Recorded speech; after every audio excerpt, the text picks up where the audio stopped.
¿Quién soy yo? ¿Quién es uno? Uno es su historia, los momentos que componen un relato, como si fueran fotos de un álbum. Pero si esto fuera una mentira, si hubiéramos empezado desde un punto de partida falso, ¿seguiríamos siendo los mismos? ¿Qué ocurre con el tiempo que uno pasó sin saber realmente quién era? ¿Se puede recuperar?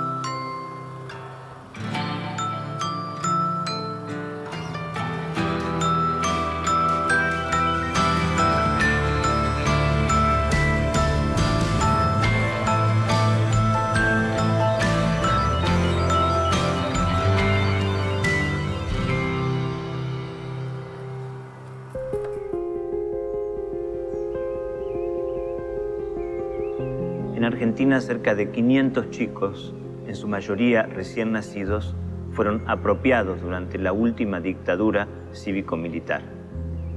Sus padres fueron desaparecidos o asesinados, pero sus abuelas nunca dejaron de buscarlos. La genética le dio algunas respuestas y así supieron que era posible identificar a sus nietos con un 99,99% de certeza a partir de la sangre de sus abuelos. El próximo paso era la restitución y ese camino pasaba necesariamente por la justicia.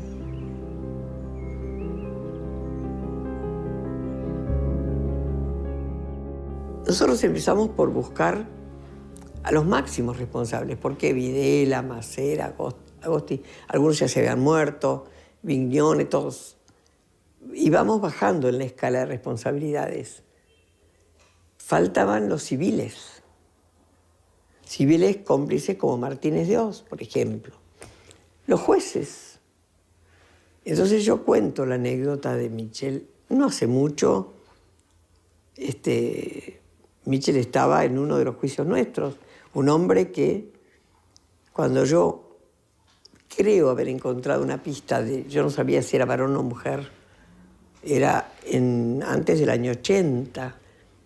Un familiar me dice, mira, en la casa cuna tengo una amiga y me dijo que ingresaron una nena de forma muy rara, estuvo 2 días y la egresaron.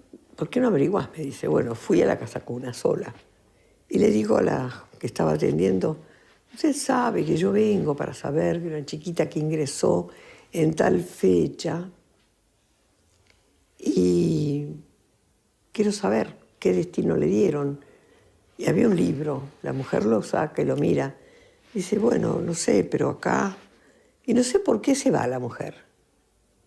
Y yo, como una maestra, digo, leí al revés, ¿viste? Con el cuaderno al revés, leí el nombre de la nena y el nombre del juez, que la había egresado inmediatamente. Y me lo voy a ver. Y bueno, no me recibe, me salen a recibir, yo supongo que serían custodios o que yo quién. Cuando le conté quién era y a qué iba, me manda a decir que no me iba a recibir y que dejara de buscar si no quería aparecer en una zanja. Yo lo tomé como una flor de amenaza, pero igual seguí trabajando y buscando. Claro, este hombre, yo había leído el nombre del juez, no se me borró nunca. Después aparece él siendo juez de la democracia. Cuando las abuelas iban a los primeros juzgados, donde habían presentado alguna denuncia, el maltrato del Poder Judicial era terrible. Al principio te prestaban la cara. Y después no hacían nada, nunca hicieron nada. A mí un juez me dijo, porque yo pensaba que mi hijo podía ser el chico que tenía Bianco, el médico que actuaba en Campo de Mayo. Y yo le digo, doctor, Bianco está en Paraguay. Tenemos el domicilio, dónde trabaja, todo. ¿Cuándo va a ir a pedir la extradición de Bianco? Y me mira y me contesta. Por suerte estaba Estela conmigo y un abogado en aquellos tiempos. Madariaga, mis tiempos no son sus tiempos. Y yo casi me levanto y lo cago una trompada en la jeta. Y ahí me agarró a Estela del brazo, pues me estaba incorporando para pegarle. Así te trataba.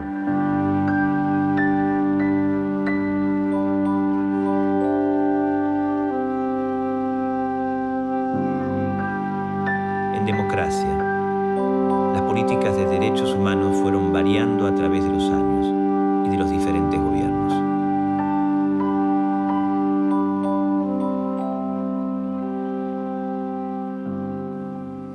Con Alfonsín nos reunimos 2 veces.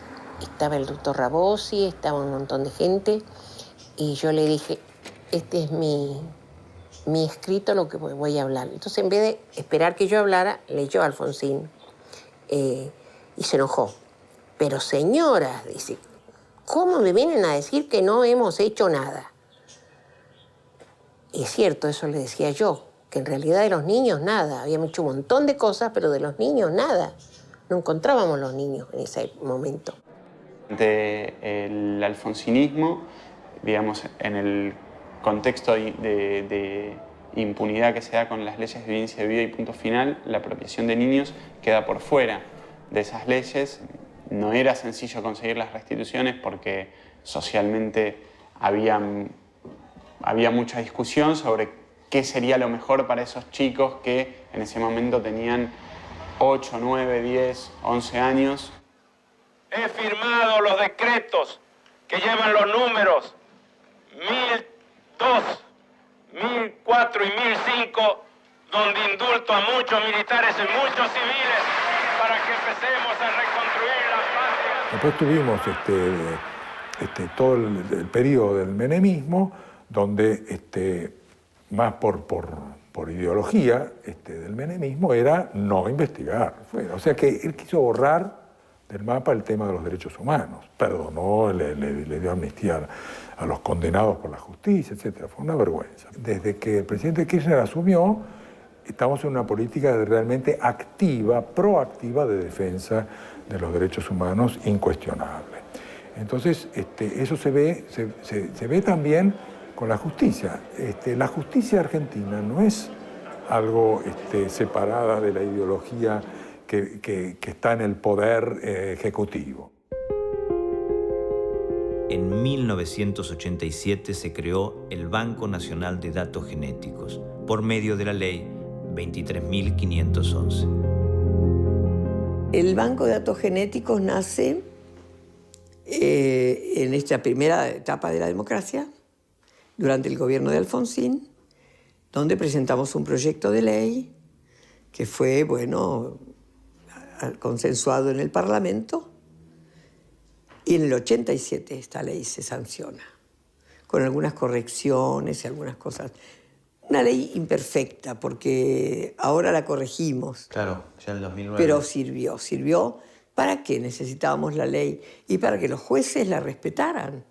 Porque llevarle a un juez la orden o el deseo de que se analice una criatura, presunta nieta, en un banco, algunos decían no. Entonces, con una ley no se puede decir que no. El ingreso de una persona al banco, ya sea familiar o ya sea un joven que duda de su identidad, en los primeros tiempos, hasta la creación de la CONADI en el año 98, era a pedido de los juzgados intervinientes.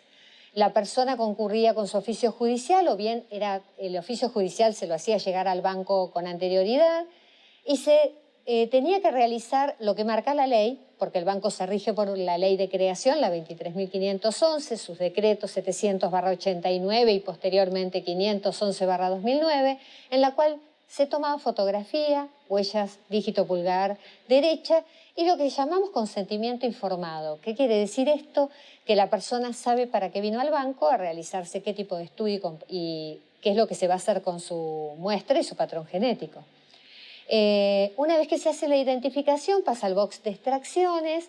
La muestra de elección para el banco es sangre para poder tener una cantidad suficiente de material genético por si surgieran en el futuro otras metodologías que pudieran aplicarse a la identificación. Y de ahí en más comienza la pericia de extracción del ADN de las células, o sea, extraerlo de todo ese del conjunto de células que componen la muestra hemática, y se ingresa la muestra a todas áreas consecutivas, el área de ADN mitocondrial, nuclear, el área de cromosomas sexuales y el área de histocompatibilidad, hoy ya biología molecular. El banco es el perito, no tiene que conocer el expediente, no sabemos cómo llegaron a esa persona. Sabemos lo que tenemos que hacer desde que esa persona ingresa al banco y qué informe emitimos al juez. Ahí termina la intervención. Un paso muy importante en la lucha de las abuelas fue la creación de la Comisión Nacional por el Derecho a la Identidad en 1992, la CONADI, un organismo estatal creado para la búsqueda y localización de los niños desaparecidos durante la dictadura. Yo creo que Menem no se dio cuenta de lo que firmó. Y después, en la época de la Rúa, que tampoco se dio cuenta de lo que firmó, se crea la CONADI por ley. La CONADI es un lugar del Estado donde todos los jóvenes que dudan de su identidad, después de una investigación, pueden realizarse con validez legal los análisis en el Banco Nacional de Datos Genéticos. ¿Por qué las abuelas exigían que fuera el Estado quien proporcionara los medios para restituir a sus nietos? ¿Y qué hacía entonces el Estado con respecto a ello? ¿Dónde están los niños que nacieron? Lo que ha hecho es la dictadura es establecer una persecución, asesinato en masa, robo de bebés, en un plan orquestado, como demostró la propia justicia, que involucró complicidades, que involucró falsificación de documentos, que involucró no devolver los bebés nacidos en cautiverio a las familias biológicas. Por lo tanto, si es el Estado el que en momento de dictadura hizo todo eso, es un deber del Estado democrático encontrar la verdad.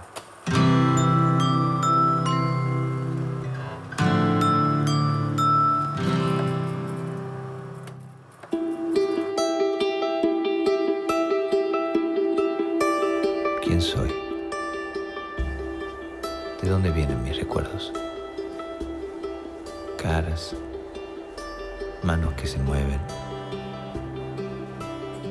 abrazos, una habitación, las vueltas en una calecita,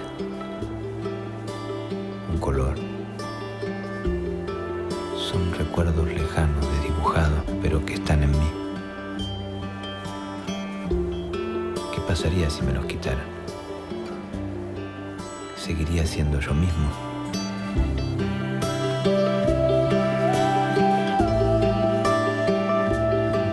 Soy Alejandro Pedro Sandoval. Sé que nací el 28 de diciembre del 77. Mis apropiadores me habían inscrito el 5 de abril del 78 y me hacían llamar Alejandro Adrián Rey. Su apropiador era una persona que venía del área de gendarmería, pero estaba en el área de inteligencia. Y como todo, él lo tenía todo programado, ¿no?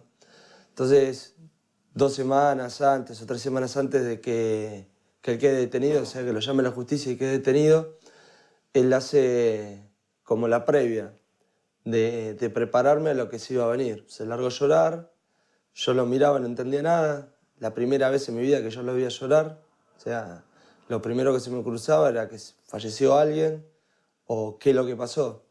Entonces, cuando yo logro calmarlo, que deje de llorar, él me agarra y me dice, pidiéndome disculpas, me dice que yo soy adoptado e hijo de desaparecidos.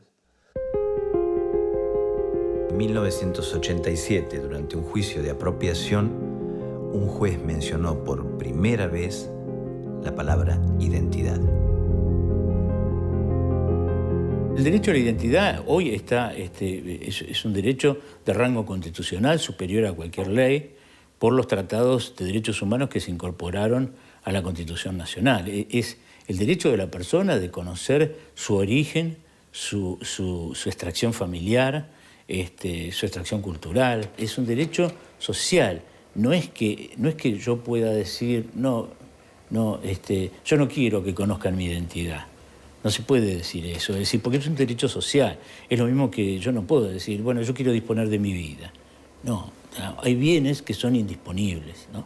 Y que tienen protección al más alto rango legal, que es el rango constitucional. La Convención Internacional sobre los Derechos del Niño se reunió en Nueva York en 1989.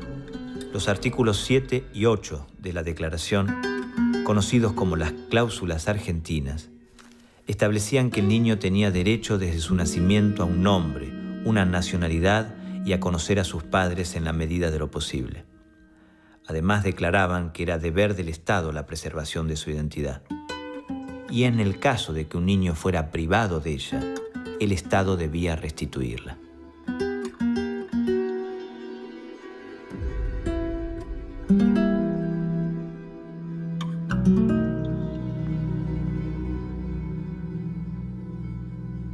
Por convención internacional y por tratados internacionales que prácticamente todos los estados, y por cierto el argentino ha firmado, existe lo que se llama la legislación internacional de los derechos humanos y la obligación de los estados de investigar las violaciones a los derechos humanos, sobre todo aquellas de lesa humanidad. Esa es una obligación de los estados que no se pueden desentender.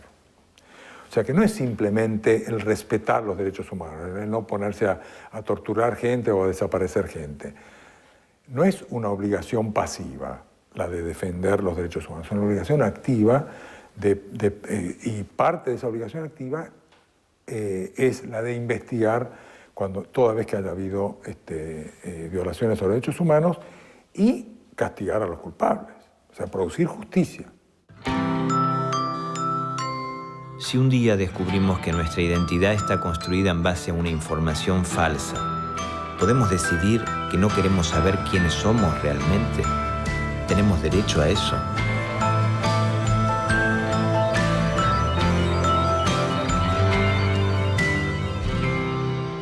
Son chicos que son hoy esclavos todavía de esas personas, aunque se hayan casado, aunque vivan solos. ¿Cómo? Les dicen, ¿cómo vos vas a ir a hacerte los análisis? ¿Me vas a hacer eso a mí? Yo que te crié, yo que te cuidé, yo que te di educación. ¿Vas a matar a tu madre? Y les echan culpas. Y los chicos, por fidelidad, dicen, no quiero saber nada. Voy a hacer trampa, voy a hacer que no se sepa. El tema de las culpas que uno empieza a acarrear, que era sentirme responsable de la detención de la persona que yo pensaba que era mi viejo. Y a su vez también sobre la persona que pensaba también que era mi mamá, o sea, sobre mis apropiadores. Cuando va a pasar lo del allanamiento, me llama mi apropiador a mi casa, me pide que lo vaya a visitar. Lo voy a visitar en la prisión, que seguía estando en Campo de Mayo, y ahí es donde me cuentan de que van a hacer un allanamiento, en 48 horas te van a llegar a tu casa, vos lo que tenés que hacer es entregar estos objetos. Yo cuando lo miro me había dado una toalla, un cepillo de dientes, una remera, un peine y no me acuerdo qué otra cosa más. Entonces a mí me agarró como un ataque de risa, como diciendo, wow, mirá lo que yo tengo que hacer, lo que está pasando, las cosas que se están moviendo a mi alrededor que yo no me daba cuenta. Y veo pasar al perro, entonces lo agarro, lo miro y le digo, bueno, ya que vamos a hacer todo mal, hagámoslo por completo. Agarré el cepillo de dientes, le lavo los dientes al perro, con la toalla lo sequé, con el peine lo peiné, lo miro y le digo, no le voy a poner la remera, ya está, con esto ya está. Y con la toalla le había secado el hocico. Entonces él se reía de la situación de lo que yo estaba haciendo. Yo la verdad que no me di cuenta de lo que estaba haciendo. O sea, él me estaba haciendo fraguar un allanamiento y yo en realidad le estaba fraguando el allanamiento que él quería que fragúe. Y me acuerdo que hará un año atrás, uno de los abogados de abuela me dice, mirá, si vos no hubieras hecho esto que hiciste con el perro, a vos nunca te hubiéramos encontrado. El tema de los chicos apropiados llegó 2 veces a la Corte Suprema de Justicia. En el año 2003, la Corte aceptó la negativa de una joven a realizarse el análisis de ADN porque era mayor de edad. Con una nueva composición de la Corte, en el año 2008, se estableció la obligación de realizar los análisis, aunque los jóvenes estuvieran en desacuerdo. Pero aún hacía falta que esto quedara establecido por una ley. Había que actualizar la ley porque científicamente había quedado... Ya no podíamos hablar de prueba hemática. Teníamos que empezar a hablar de ADN. Entonces así se actualiza y se logra la nueva ley del banco, donde ya la validez del allanamiento está totalmente legalizado en el Código de Procedimiento y que la prueba no puede ser no hemática, sino una célula de tejido. El problema central en todas estas legislaciones que dicen proteger los derechos personalísimos de las personas que se niegan a dar material biológico para hacer el análisis, es que aquí ha habido crímenes, sean individuales o sean masivos de lesa humanidad, y esos crímenes, el Estado es responsable de resolverlos. A veces hay un poco de mito alrededor de esto. Por ejemplo, cuando uno deja una huella digital, cuando va a hacer su pasaporte o su documento de identidad, se pinta con tinta los dígitos y apoya contra un papel. En ese apoyar no solamente queda tinta, también quedan algunas células que se descaman de la piel, que tienen núcleo y que tienen ADN. Y nadie diría que se niega a poner una huella digital porque ahí podría haber células que... O sea, quiero decir que las cosas van cambiando porque las leyes se hacen en base al conocimiento, a las costumbres. Y bueno, hoy en día conocer la identidad a través de una muestra biológica es, a mi entender, mucho más importante si está relacionado con un delito, con un crimen, que la negativa, que la privacidad a no dar parte de tu cuerpo. Cuando vos pones una huella digital estás dando parte de tu cuerpo. Cuando ya un adulto hoy, presunto nieto, te dice, yo soy dueño de mi vida y no quiero saber, y hay una presunción fuerte de que puede ser, tiene obligación.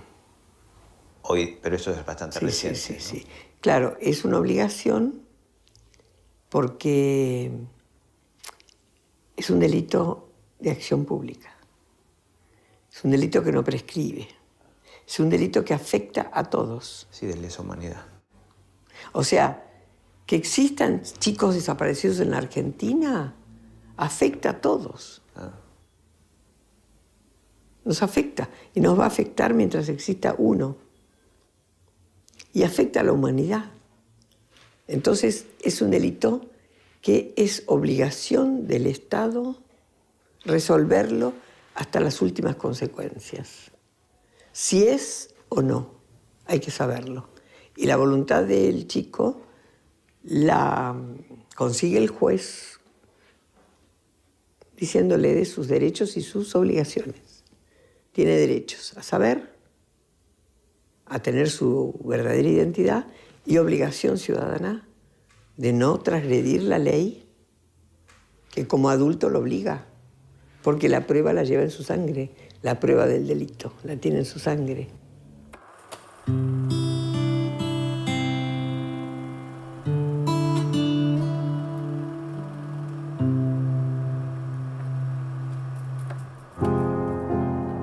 En 1977 las abuelas de Plaza de Mayo comenzaron su lucha y en todos estos años hubo muchísimos avances y la ciencia fue de gran ayuda.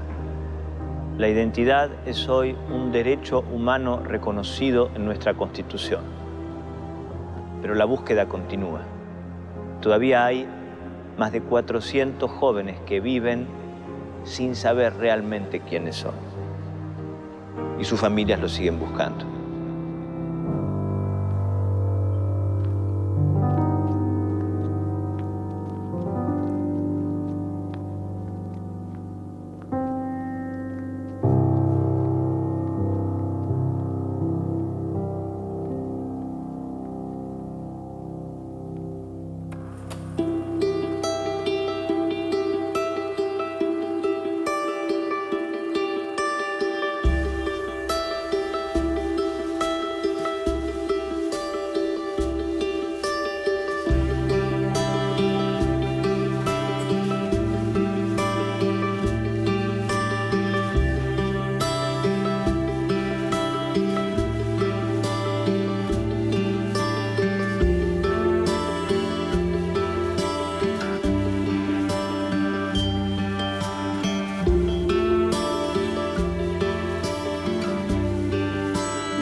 como si fueran fotos de un álbum. Pero si esto fuera una mentira, si hubiéramos empezado desde un punto de partida falso, ¿seguiríamos siendo los mismos? ¿Qué ocurre con el tiempo que uno pasó sin saber realmente quién era? ¿Se puede recuperar?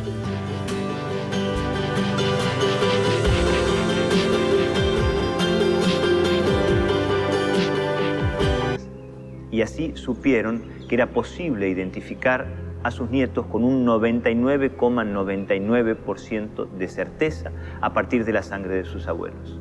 El próximo paso era la restitución, y ese camino pasaba necesariamente por la justicia.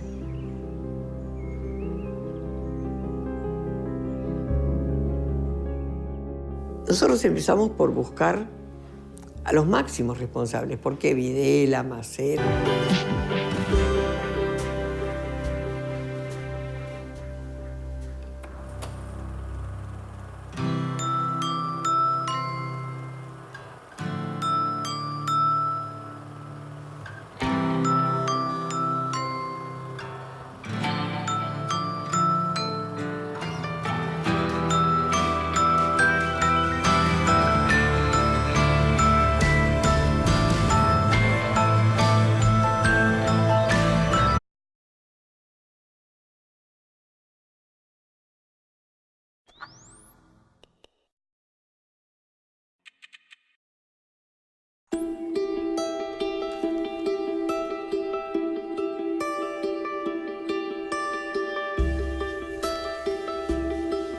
¿Quién soy yo? ¿Quién es uno? Uno es su historia, los momentos que componen un relato.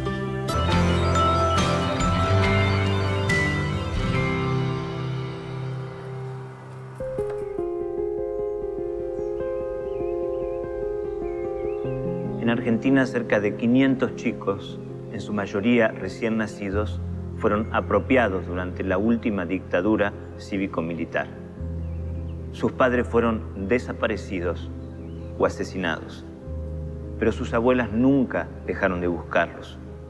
La genética le dio algunas respuestas.